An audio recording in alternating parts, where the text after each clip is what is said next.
જય શ્રી કૃષ્ણ મિત્રો, મધુસ કિચનમાં તમારું સ્વાગત છે। મિત્રો, મારા સુરતવાળા નણંદે મને કમેન્ટ કરીને લખ્યું છે કે આજે ઉલટા વડાપાવની રેસીપી શેર કરો। તો મિત્રો, આજે હું તમારા સાથે ઉલટા વડાપાવની રેસીપી શેર કરું છું। તેના માટે મેં 500 ગ્રામ બટાકાને બાફીને તૈયાર કરી રાખ્યા છે, તમે જોઈ શકો છો। અને હવે આપણે ગ્રીન ચટણી બનાવીશું। તો તેના માટે જોઈશે આપણે લીલા મરચાં અને આદું,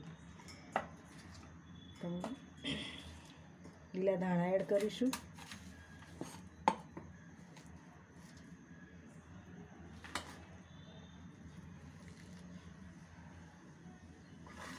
તેની અંદર 1 ટેબલ સ્પૂન આપણે જીરું એડ કરીશું। અત્યારે મારી જોડે દાળિયા નથી મિત્રો, એટલે હું નાયલોન સેવ એડ કરું છું। ચટણીને આપણે થોડી થિકનેસ આપવા માટે નાયલોનની સેવ અંદર એડ કરીશું। નાયલોનની સેવ કે દાળિયા નાખવાથી આપણી ચટણીમાં એક થિકનેસ આવે છે મિત્રો। હવે આપણે થોડું સંચર પાવડર એડ કરીશું।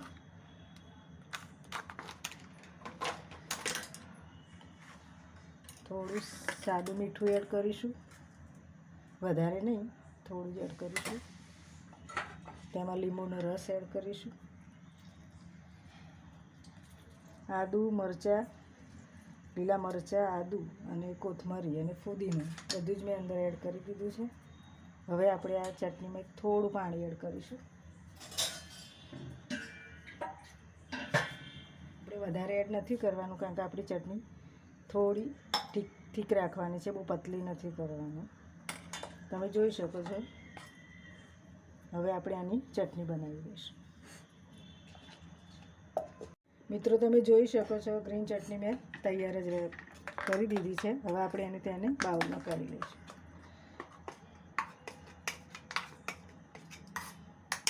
તમે જોઈ શકો છો ગ્રીન ચટણી મારી તૈયાર છે। અને ખજૂર આંબલીની ચટણી મેં તૈયાર જ રાખી છે બનાવીને। મિત્રો, તમે જોઈ શકો છો, મારી જોડે થોડો ટાઈમ ઓછો હતો એટલે હું વિડીયો આનો નહીં બનાવી શકી, આગળ જરૂર તમને બતાવીશ। હવે આપણે ઉલટા વડાપાવ માટેનું ખીરું તૈયાર કરીશું। તો તેના માટે જોઈશે આપણે ચણાનો લોટ। તો મિત્રો, આ ચણાનો લોટ મેં ગાય બેસન લીધો છે અને આને મેં ચાળીને તૈયાર જ રાખ્યો છે। તો આપણે એક બાઉલમાં એડ કરીશું। અત્યારે આપણે જેટલું જરૂર લાગશે એટલું આપણે ચણાનો લોટ લઈશું અને તેની અંદર આપણે 2 ટેબલ સ્પૂન જેટલું ચોખાનો લોટ એડ કરીશું। હવે એની અંદર આપણે થોડા મસાલા એડ કરીશું। મસાલામાં મીઠું સ્વાદ મુજબ નાખીશું। થોડી હળદર એડ કરીશું, વધારે નહીં, થોડો લાલ મરચું પાવડર એડ કરીશું કલર માટે મિત્રો। આપણે ઉલટા વડાપાવ પચન થઈ જાય એ માટે મિત્રો આપણે અંદર થોડો હાથથી મસળીને અજમો એડ કરીશું। હવે આપણે તેમાં થોડું પાણી નાખતા જઈશું અને એનું સરસ બેટર બનાવતા જઈશું। અને આપણે વિસ્કરની મદદથી આપણે એનું બેટર બનાવી લઈશું। થોડું પાણી એડ કરવાનું છે, કારણ કે જો આપણે એકસાથે બધું જ પાણી નાખી દઈશું તો આપણું ખીરું ઢીલું થઈ જશે। તો આપણે થોડું પાણી અંદર એડ કરીશું, કારણ કે અંદર ગાંઠા ના રહી જાય। આનું બેટર આપણે સરસ સ્મૂથ જેવું કરવાનું છે, અંદર ગાંઠા બિલકુલ ના રહેવા જોઈએ।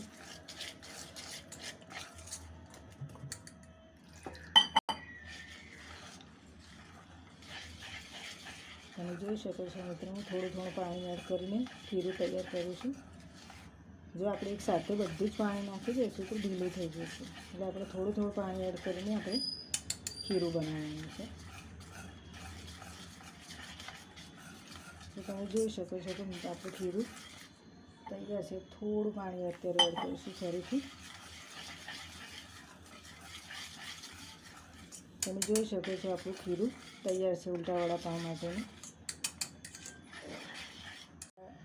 મિત્રો, હવે આપણે બટાકાનો માવો તૈયાર કરીશું। તો કઢાઈમાં આપણે 2 થી 3 ટેબલ સ્પૂન તેલ એડ કરીશું।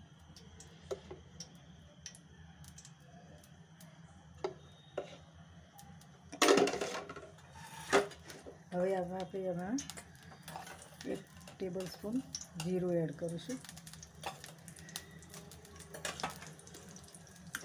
જીરું થોડું સંતળાય પછી આપણે એની અંદર આદુ મરચાંની પેસ્ટ નાખીશું.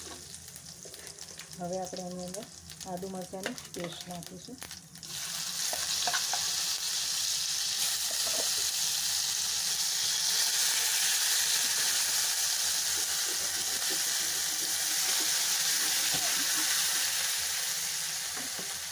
હાફ ટેબલ સ્પૂન હળદર એડ કરીશું.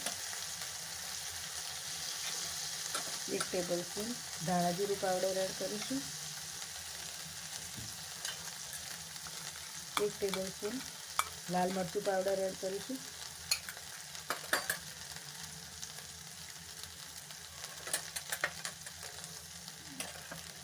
સ્વાદ મુજબ મીઠું એડ કરીશું અને થોડું સંચર પાવડર પણ એડ કરીશું, કારણ કે આપણા બટાકાનો માવો સરસ ટેસ્ટી થાય. અને હવે આપણે એને મિક્સ કરી દઈશું. હવે આપણે તરત અંદર બટાકા એડ કરી દઈશું.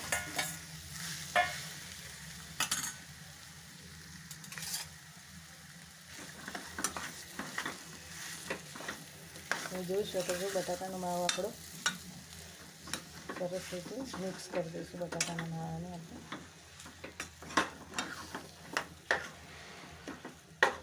જોઈ શકો છો આપણો માવો તૈયાર થઈ ગયો છે. હવે આપણે એની અંદર લીંબુ નાખી દઈશું થોડું અને લીલા ધાણા એડ કરી દઈશું.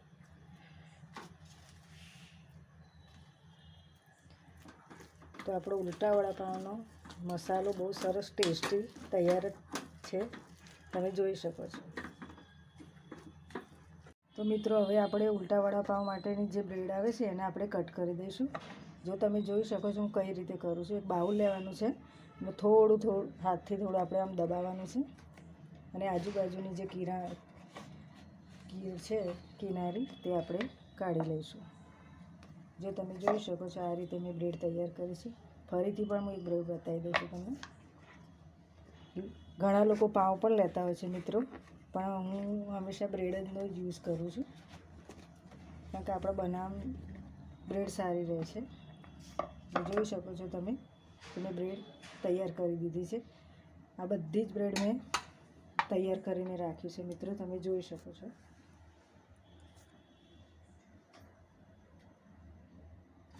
મિત્રો તમે જોઈ શકો છો તેલ આપણું મૂકી દીધું છે અને ગરમ થાય ત્યાં સુધી આપણે ધીમો ગેસ કરી દઈશું.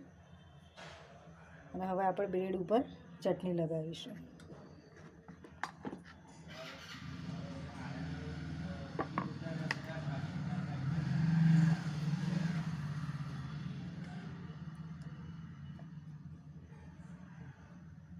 હવે તેની ઉપર આપણે જે બટાકાનો માવો બનાવ્યો છે તે આપણે અંદર એડ કરી દઈશું, લગાવી દઈશું બરાબર.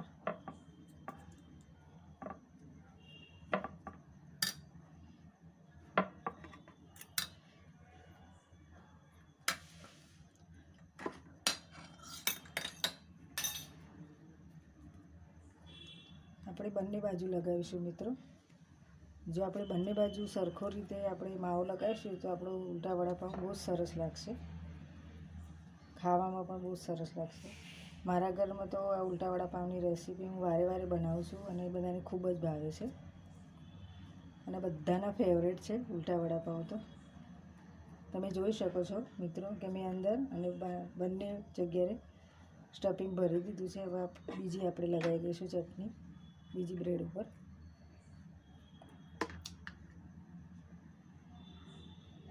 ચટણી આપણે વધારે લગાવવાની નથી મિત્રો, કારણ કે આગળ આપણે ચટણીનો ઉપયોગ કરવાના જ છીએ.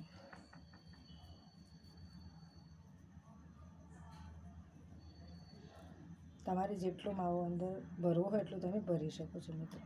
અત્યારે હું માપનો જ ભરું છું, બહુ વધારે નથી ભરતી.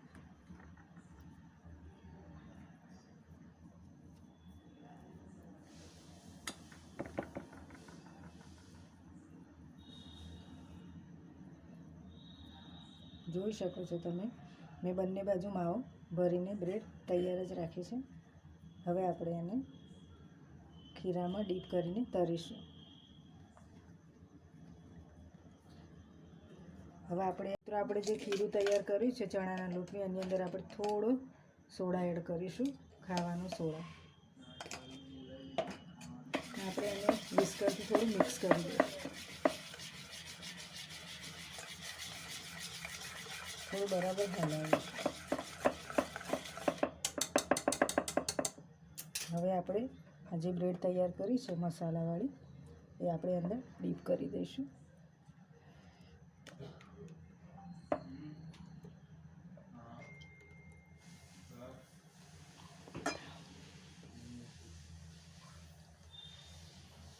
હવે આપણે આની અંદર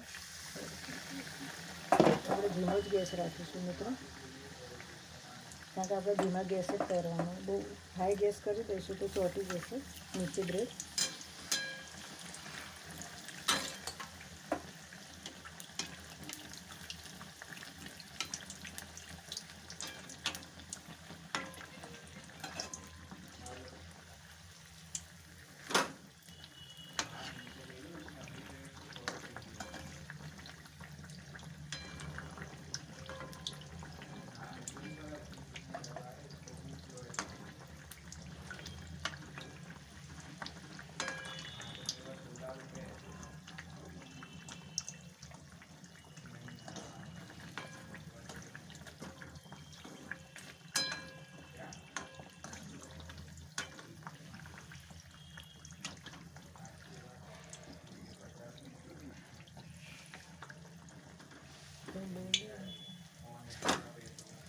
તમે જોઈ શકો છો બંને બાજુ બહુ સરસ રીતે તળાઈ ગયો છે.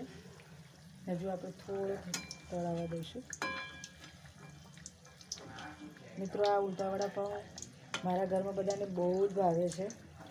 મારા સાસરી પક્ષવાળા બધાએ જ ખાધેલો છે. મારા નણદ, મારા ભાણિયા બધાએ જ મારા હાથના ઉલટા વડાપાઉં બહુ જ ખાધેલા છે કેટલી વાર. અને મારા ઘરમાં પણ બધાને બહુ જ ભાવે છે. એટલે હું વારે ઉલટા વડાપાઉં બનાવતી જ રહું છું મિત્રો. તમે જોઈ શકો છો કે આપણો ઉલટા વડાપાઉં હવે તળાઈ ગયો છે, તો આપણે એને હવે બહાર કાઢી લઈશું.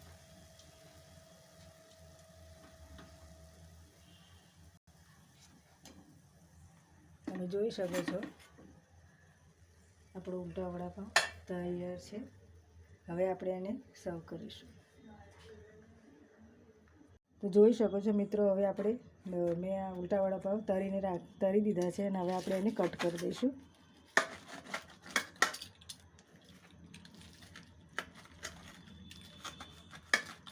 હવે આપણે એની ઉપર ગ્રીન ચટણી એડ કરીશું.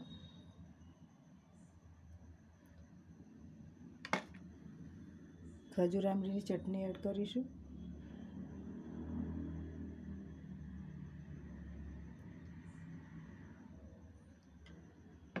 અને અંદર સેવ પણ એડ કરીશું. આ નાયલોન સેવ છે મિત્રો, તે પણ આપણે અંદર એડ કરીશું. ખજૂર આમલી ચટણી, ગ્રીન ચટણી અને નાયલોન સેવથી આપણે એને સર્વ કરીશું. તો મિત્રો, તમે જોઈ શકો છો કે મારો ઉલટા વડાપાઉં તૈયાર છે ખાવા માટે. તમે પણ આવી જાઓ. જો મિત્રો આ રેસીપી મારી તમને ઉલટા વડાપાઉંની ગમી હોય તો પ્લીઝ મને લાઈક કરજો, ફોલો કરજો અને તમારા મિત્રો સાથે શેર કરજો. અને હવે આવી નવી રેસીપી હું તમારા માટે લાવતી રહીશ. અને હવે આપણે એક નવી વિડીયો સાથે મળીશું. ત્યાં સુધી આવજો.